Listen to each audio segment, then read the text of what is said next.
Bueno, son las 8 de la mañana con 5 minutos y es un gustazo recibir con nosotros. Usted la conoce muy bien a Dulce María Sauri este día. Bienvenida, Dulce, qué gusto verte. ¿Cómo estás? En medio de cruzadas interesantes personal, e importantes. Bien. Sí. En lo familiar, bien. En todo lo demás, quién sabe. En lo ideológico, en eso andas, defendiendo tus ideologías. Que eso yo creo que es lo importante. Pues la verdad es que hoy en la mañana vengo en modo pesimista. Ah, ok. Es bueno que lo avise y lo agradecemos. Así es. Bueno, ahí la tiene, sígala, siempre hay que seguir a Dulce. Le pone @DulceSauri y así es como hay que seguirla en las redes sociales y desde luego con nosotros, como siempre, nuestro querido Federico Berrueto. Fede. ¿Qué tal? ¿Cómo estás? Muy Bienvenido, buenos días. ¿cómo estás? Buenos días, Dulce. Hay muchos temas que tenemos que Pero conocer sus permíteme opiniones. decir algo. Sí, Una sola cosa. por favor. Se equivoca Dulce María en esta ocasión. Ah, a ver, ¿por qué? No es pesimista, es realista. Ah, Me ganó, ya ves. Empecemos entonces por ahí, si les parece, solo para tratar de entender lo que está pasando en el ámbito, obviamente nacional e internacional, con esta supuesta pausa que luego como que reconsideran y dicen, bueno, es que pausa con ellos, ¿no? En un típico no soy yo, eres tú. No tenemos ningún problema con Estados Unidos, pues es todo un tema de la pausa, Dulce. A ver, permíteme disentir de ti. Por favor. A mí me parece que es una burbuja distractora del presidente de la República que en la más añeja tradición de que cuando hay problemas hay que echarle la culpa afuera, a Estados Unidos, porque siempre sacamos la bandera, la agitamos, la nacional, y buscamos solidaridad con México agraviado. Leí hace un rato, yo ni sabía, que Gastón García Cantú documentó 156 intervenciones de los Estados Unidos en México, y estoy hablando que don Gastón publicó su obra a fines de la década de 1960. No, bueno, como 150 y tantas. Sí, 6 intervenciones. Tiene un libro que se llama Las intervenciones en México, ¿no? O sea, entonces, a ver, una vez más el presidente hace una expresión y pone en su tablero un cambio de ruta de la opinión pública, por lo que yo creo que de aquí al 1 de octubre, a lo que diga sobre Estados Unidos y Canadá el presidente de la República, desde mi perspectiva, es poco trascendente afuera. Adentro le puede funcionar, desde luego, pero hacia afuera, y también lo sabe el gobierno de los Estados Unidos, sabe que todo esto es cuestión de aguantar estos días y empezar a tender los puentes que seguramente ya lo tienen con la próxima administración. Porque ha estado mudo el designado secretario de Relaciones Exteriores. Sí, claro. Quiere evitar que del plato a la boca se caiga la sopa, o porque está prudentemente esperando el momento del próximo gobierno. Federico. Bueno, la pausa no es pausa. La pausa no existe en la expresión o la decisión, no tiene ningún sentido ni valor en el medio diplomático, pero bueno, ¿qué es el uso que le da el presidente? Claramente lo que quiere es volverlo una causa de defensa de la soberanía nacional, asociarlo a la embestida contra la independencia del Poder Judicial Federal. Una medida que es no nada más es rechazada dentro y fuera del país, sino es una medida que tiene efectos brutales, tanto si se quiere hablar de una cosa tan abstracta para mucha gente que es la democracia o la división de poderes, o cosas tan concretas como es la certeza de derechos. Es decir, ¿cómo voy a defender yo de una autoridad cuando el juez está, digamos, no es independiente, depende de la autoridad? Pero el tema está en que Andrés Manuel lo está utilizando precisamente porque ahora acabar con la independencia judicial se vuelve una causa de defensa de la soberanía nacional. En el caso, por ejemplo, de que le dieron, Claudia Sheinbaum dijo, vámonos con calma con lo de la elección de los... la reforma, ¿no? Del INE, sí. No fue tal, ¿eh? No, y ya lo aclaró la misma Claudia y le pidió el presidente a Claudia que lo aclarara porque fue una confusión. Bueno, al menos lo que dice Claudia. Lo que dijo Claudia es que no vayan a hacer un mal proceso electoral. Es decir, si lo pueden resolver el 1 de septiembre, cumpliendo está bien, pero si van a violentar el procedimiento legislativo, apruébenlo el día 3 o el día 4, o sea, no hay necesidad. O sea, ella se estaba refiriendo más que todo a un problema que pudo haber habido por acelerar las cosas, pero en forma alguna ella estaba mandando un mensaje de que se pospusiera, se analizara. Muchos lo quisieron ver así, y yo no sé por qué, pero hay una suerte de obsesión de ver en Claudia lo que no es Claudia. Claudia, nuestra próxima presidenta, se ha encargado desde su campaña o antes de su campaña y luego en su campaña y después como presidenta electa decir, señores, yo no traigo ni voy a ser diferente, ni traigo ningún pleito con el presidente, y estamos justamente en la misma línea. Creo que no entiendo por qué hay una casi obsesión de la opinión pública por ver en Claudia lo que no es Claudia, y asúmenlo. Va a ser la próxima presidenta y además va a ser, como ella misma lo ha dicho, el segundo piso de la Cuarta Transformación. Sí, totalmente. Ahora, dentro del plan C del presidente Obrador se incluía también esta idea de que también íbamos a votar, el pueblo sabio y bueno, íbamos a votar por nuestros consejeros electorales. Aparentemente la misma Claudia Sheinbaum es la que detiene, de momento parece ser eso, porque ya en realidad no hace falta que el pueblo bueno y sabio los elija, porque ya tienen el Congreso, están a 12 minutos de tener el Senado y van a poder hacer lo que quieran. Entonces ya no es necesario incluir al pueblo, o por lo menos es la interpretación que yo veo.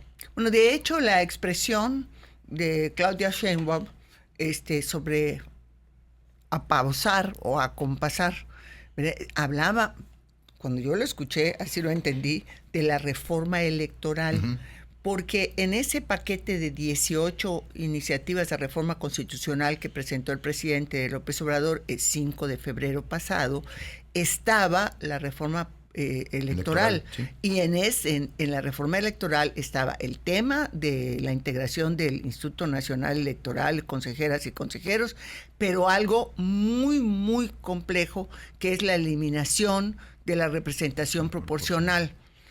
Esta, afortunadamente, pongo comillas en lo afortunada, no fue dictaminada por la Comisión de Puntos Constitucionales de la legislatura que está por concluir. Entonces, como no hay dictamen, no pasa a la próxima legislatura y por lo tanto queda desechada. Entonces tendrá, y ya lo dijo Claudia Sheinbaum en algún momento, que presentar el Ejecutivo una nueva iniciativa de reforma político-electoral. Entonces, y eso es lo que va a pasar. Bueno, ahora, hablando de eso, la propuesta originaria era muy difícil que transitara por una razón. Morena no tiene los votos, los tiene el Partido Verde y Morena. Y esa reforma no la va a dejar pasar el Partido Verde. Entonces... Claro. Es darse un balazo. Sí, claro. Sería tanto exactamente como darse un balazo. Entonces, de origen, esa reforma traía ya un problema. Y esto que tú señalas es muy cierto. La necesidad de apoderarse del órgano electoral cuando ya lo tienes colonizado, pues ya pasa a un segundo plano. El problema es más que todo, lo que yo veo que no le han puesto atención, es que la parte más problemática de la reforma judicial se la pasaron al INE. Es decir, el Congreso no va a legislar. Le están transfiriendo facultades al INE para que resuelva lo que no se puede resolver, que es cómo vas a hacer un proceso electoral especial para que nosotros los ciudadanos votemos por miles de nombres. Cada boleta pues va a ser un libro para poder de ahí escoger en una primera ronda a jueces, que tengo entendido que algunos de ellos van a ser seleccionados los prospectos de candidatos por tómbola. Entonces, todo esto se vuelve un verdadero problema para el INE, un reto mayúsculo. ¿Por qué? Porque le pasaron a su atención resolver lo irresoluble de la reforma del Poder Judicial, que es la elección de jueces. Sí, claro. En otras ocasiones, Federico, nos has dicho que estamos entrando a una nueva forma de gobierno, un nuevo régimen, ¿lo ves aún más marcado después de todos estos, los brincos de los senadores del PRD, que digo, era esperado después de que perdieron el registro y demás? Mira, voy a decir una cosa demasiado cruel o dolorosa, sobre todo para muchos amigos que se esmeraron mucho en debatir sobre representación y cosas de ese tipo. que la historia, no sé si se empezó a escribir el primer día del gobierno de López Obrador, o bien al momento mismo que en la elección de junio, la oposición ganó 44 de los 300 distritos. O sea, el no asumir la realidad tal cual es, hace que empecemos a construir una serie de batallas en condiciones de una enorme desventaja. O sea, era evidente que el INE no iba a darle la razón al criterio de la cual era evidente, como también era evidente que el Tribunal Electoral, ¿verdad?, iba a votar en el mismo sentido, iba a ratificar la decisión del INE. Lo cierto es que estamos inventando una serie de batallas que están verdaderamente, que es predecible su resultado. Entonces, vamos en la misma senda. Se va a aprobar la reforma al Poder Judicial, se van a desaparecer los organismos autónomos y bueno, sobre esa realidad hay que empezar a construir, porque de otra forma estamos en una suerte de ficción de que no perdimos lo que desde hace mucho perdimos, ¿no? Déjeme cambiar un poquito de velocidad. Ayer te leía con muchísimo interés, igual que leí hoy en la mañana, Federico, también con mucho interés, precisamente de La Pausa No es Pausa, y te leíamos ayer, Dulce, con mucho interés también, sobre la explicación que dabas, y nosotros estamos viendo un ataque, pero con toda potencia, desde el Ejecutivo, el presidente, en contra de la ministra presidenta de la Suprema Corte.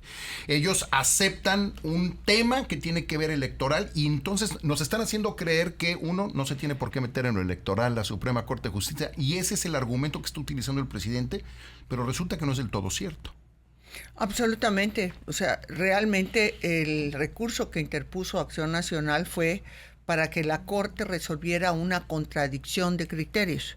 Okay. El criterio que la propia Corte había sostenido en 1998, cuando se dio la acción de inconstitucionalidad, impulsada, por cierto, por el presidente del PRD, Andrés Manuel López Obrador, contra el Congreso de Quintana Roo, que había legislado para establecer que solo tenían derecho a la representación proporcional en el Congreso los partidos políticos que hubieran ganado una diputación, al menos de mayoría, o sea, prácticamente pues ninguno en aquellos años.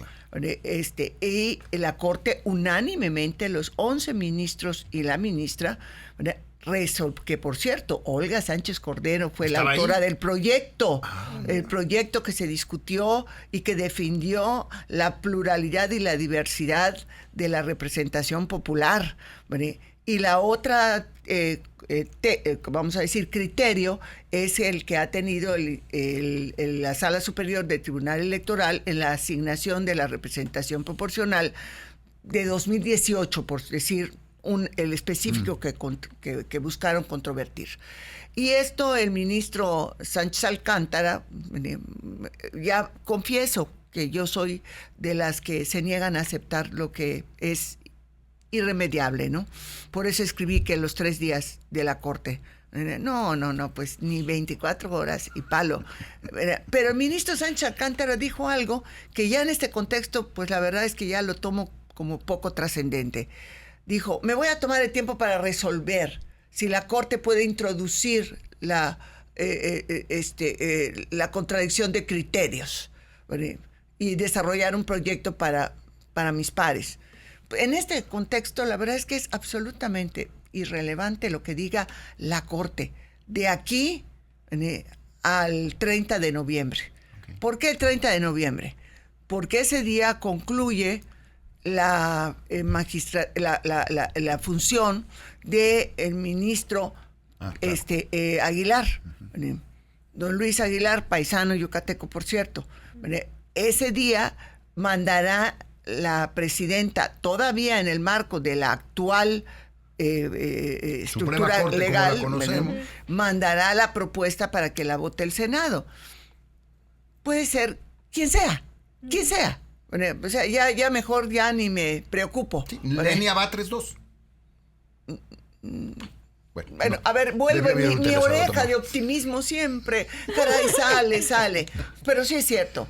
O reloaded, para ser más elegante. Exacto, para ser más elegante. Entonces, la verdad es que ya lo que diga la Corte, y además con otra, aceptemos esta realidad. La Corte hoy puede decir y proceder a resolver todas las acciones de inconstitucionalidad. La militarización de la Guardia Nacional es inconstitucional. Mañana cambiamos la Constitución y lo hacemos constitucional. Y no hay poder político, institucional que se oponga a eso. Sí, no hay poder terrestre. Nada más porque creo que es importante entenderlo. El presidente de la República lo que decía es que la Suprema Corte se estaba metiendo en el ámbito electoral y que esa era razón suficiente para mandar a juicio político a la presidenta de la Suprema Corte. Y esa es la idea que nos han estado dando continuamente en estos días, lo cual no es cierto. Bueno, el presidente es pésimo litigante, incluso está para sus propias causas, más cuando se trata de denostar a alguien que pues trae un pleito desde hace tiempo cruzado con ella, que es la presidenta de la Corte. Pero había un tema en esto mismo, que tú estabas refiriéndote hace un rato, y tenía que ver con el tema del acuerdo comercial o de la relación con el exterior. ¿Qué es lo que va a hacer? O sea, más allá de que México está dando los pasos para hacer digamos, México va a estar más cerca de Venezuela que de Colombia, si queremos decir, tomar como referentes de caracterizaciones del sistema político. Pero lo que quiero decir aquí es que los inversionistas, o cuando se habla de negocios, con un país que no es democrático, lo único que quieren es certeza a partir de la realidad no democrática. Y esto significa que simplemente vamos a pagar una cuota más alta. No quiere decir que se van a ir los capitales, al menos algunos sí se podrán ir, pero otros van a decir, no, yo sí quiero estar, pero quiero seguridad y certeza. Y eso va con cargo a los mexicanos, no al gobierno. Y ese es el futuro que yo vislumbro.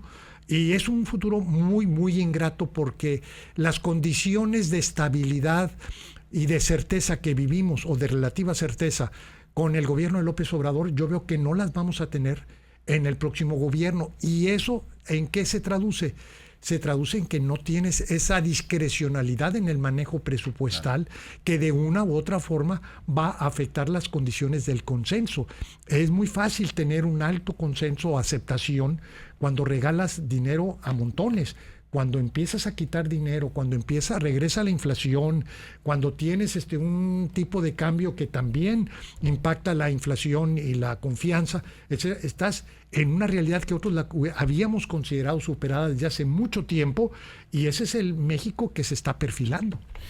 Nos vamos a tener que ir, pero ojalá podamos platicar en su momento también de los empresarios mexicanos que se ven beneficiados también por algunas de estas decisiones.